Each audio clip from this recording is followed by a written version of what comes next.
The immigrant who resides with you shall be to you as the citizen among you.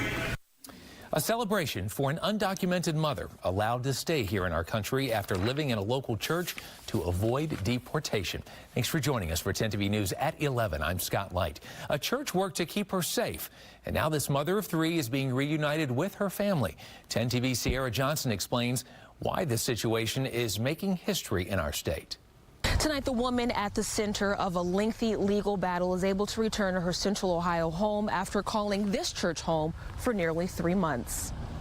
I could not have known when we started this journey was how much this family would bless us. This congregation says it simply felt right to open its doors. This has been a faith journey, causing us to think deeply about what we believe in. To use this place of worship on Columbus's northwest side as a safe haven for a woman this church lovingly calls Angelica, a mother fighting to stay in the U.S., and today a celebration for a battle overcome. How can you not take a case on like this? Attorneys Ina Simakovsky and Liliana Vasquez says this case was about keeping a family together. Once you've been in a country for so many years, it becomes your new home. The woman at the center of this case is not being shown to protect her privacy, but her 3-month stay and even longer legal battle brought this community together.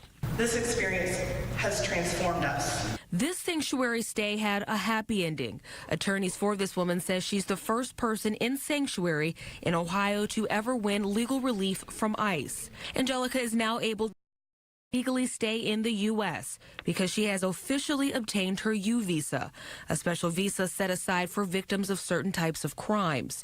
But her team, this church, these attorneys say there are still many stories like Angelica's, ongoing battles fought each and every day. Ours is a miraculous happy ending. Many other worthy families are still waiting and hoping and suffering. In Columbus, Sierra Johnson, 10 TV News. This church is no stranger to assisting in international humanitarian efforts. Last summer, the church hosted a benefit concert for children at the border. We have told you about 2 other undocumented immigrants finding sanctuary in Columbus churches.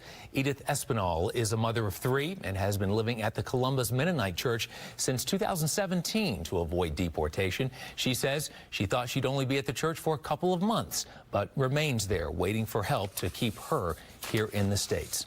Miriam Vargas is from Honduras. She began living at First English Lutheran Church on East Main Street last June. She says she wants to stay in the U.S. to be here with her daughters.